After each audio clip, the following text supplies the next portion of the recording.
This week we're going to make a Lane cake from To Kill a Mockingbird. It pops up a couple of times in To Kill a Mockingbird, so I thought we would learn what it is and experience it together. So apparently a Lane cake is a traditional southern cake that is made around Christmas time. It's not Christmas time, but I'm cold today, so we're making a Christmas cake. I have been creaming some butter here, and we're going to add sugar to this mix.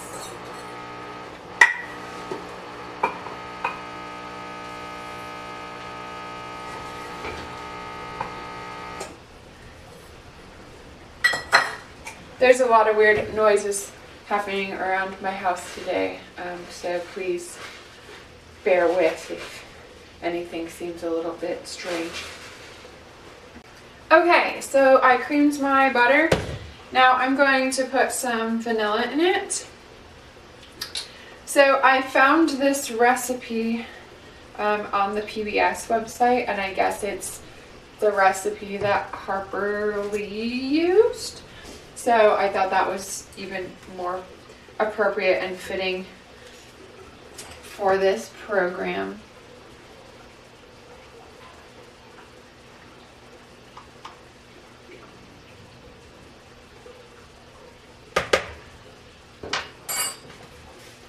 This cake happens to be 4 layers tall, so you'll need 4 cake pans. I've set the oven to 375, so it will be ready when we are ready. Alright, I separated 8 eggs. I saved the egg yolks for the filling for the cake, and all of the egg whites are in this bowl. The recipe says to add 2 egg whites at a time, and beat them in, but it's very unclear if it's supposed to be like meringue and fluffy beaten in or just really well incorporated. So we'll find out if we've picked the right method shortly. Okay, I beat all those egg whites in with a spoon. Hopefully that's what this recipe meant for me to do. I put all my dry ingredients in another bowl, and we're going to alternate them and our liquid, which is milk, and just gently mix one in and then add some of the other and just kind of do it that way. So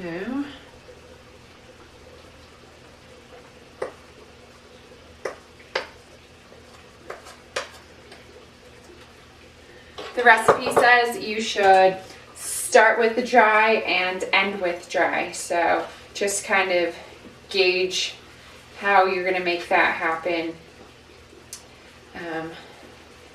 Just our last bit of milk to be followed by our last bit of the dry ingredients, and then we are ready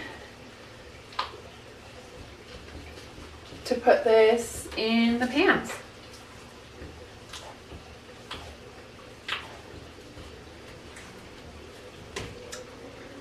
I cut out circles out of parchment paper for the bottom of my pans to help make it easier to get the cakes out of them when we're done. I just trace it with a pencil and then cut it out with scissors. And it's a good idea to remember to grease on top of parchment paper if you're not doing it up the sides also.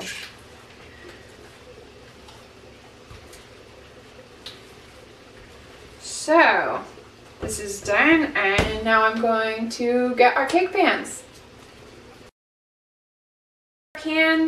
And now we're going to try to put our cake batter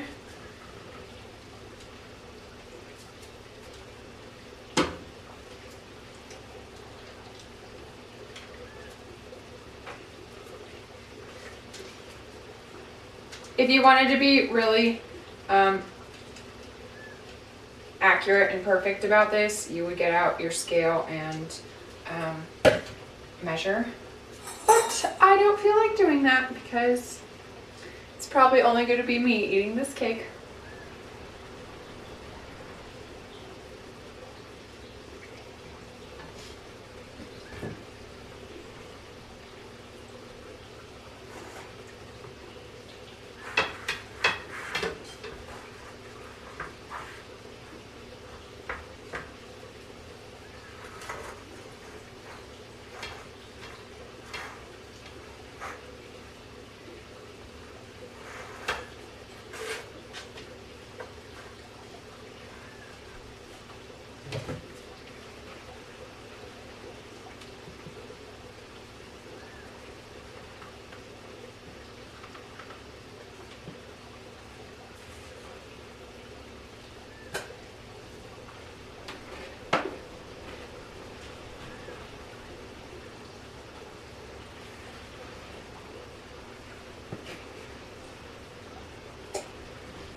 Okay, so cakes are in our pans.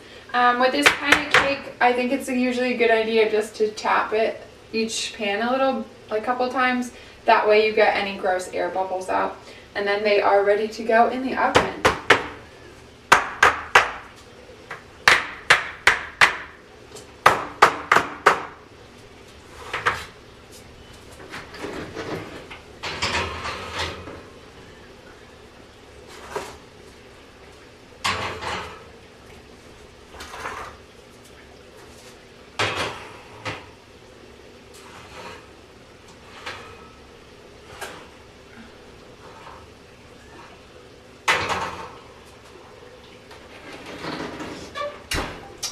The recipe says to give them 20 minutes.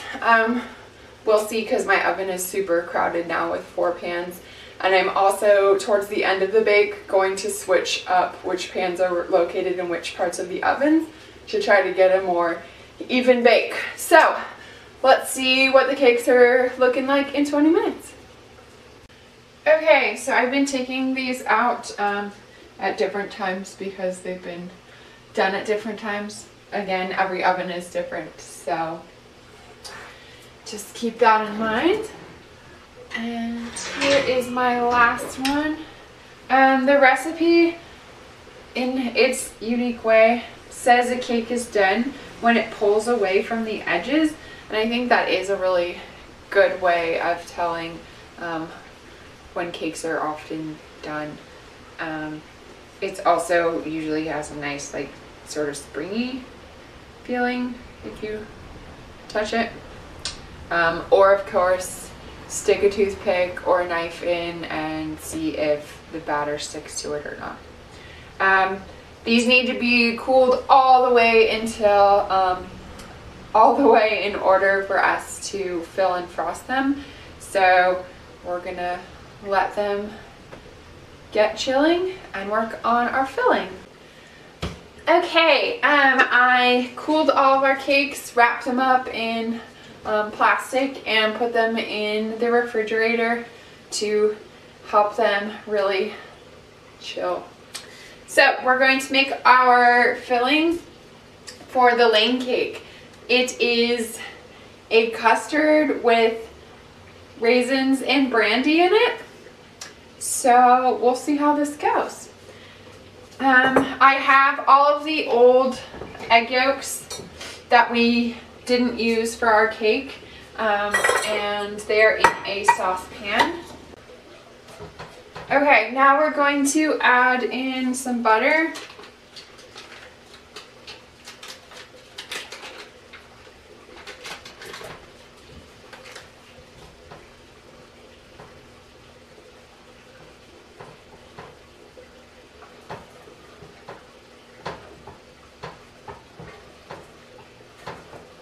And this is the part that takes longest.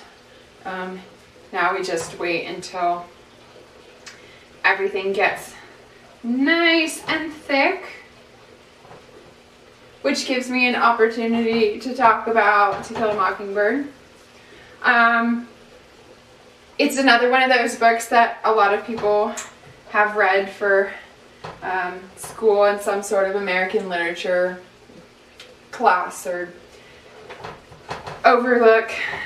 And for me, the thing that has stood out the most about To Kill a Mockingbird is the last about the actual book, which is superb.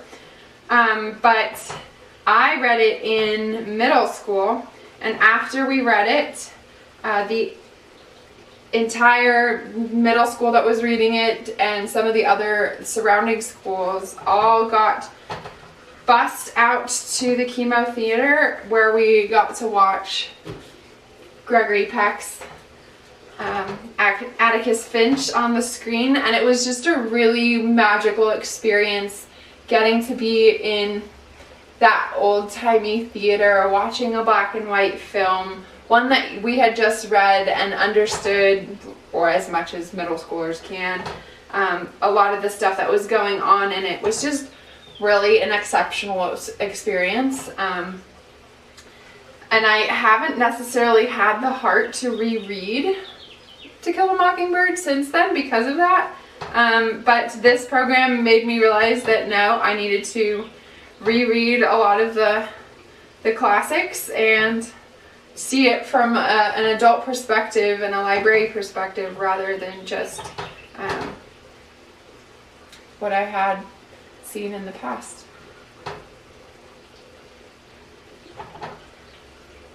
So while we're waiting for this to thicken, I just want to say also that this recipe calls for raisins, and I dislike raisins excessively, so I have substituted part of the raisins with currants because I find them more acceptable. And yeah, I'll check in with you once this gets thickened up. This has gotten really thick. We're going to turn off the heat and take it off the heat.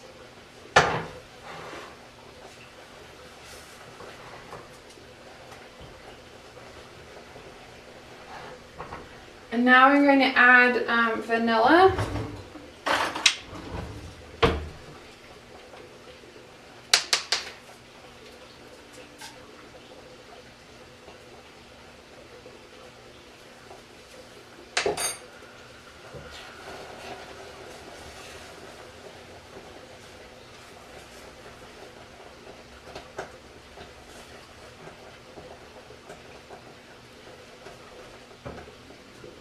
And then we're going to add our raisin currant mixture.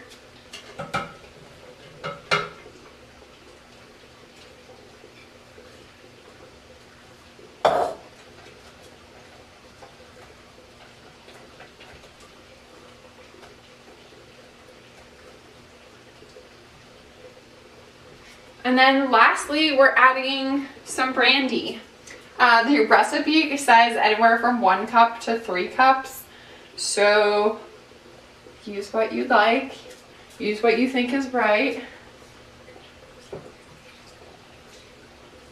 Alright, I've put our custard with our add-ins in a heat-proof bowl, and I'm going to chill this on the counter for a little while, and then I'm going to put it in the refrigerator overnight to let it chill and set all of the way. So there will be a part 2 to this video where we assemble our cake and make a boiled frosting. But for today, this is it.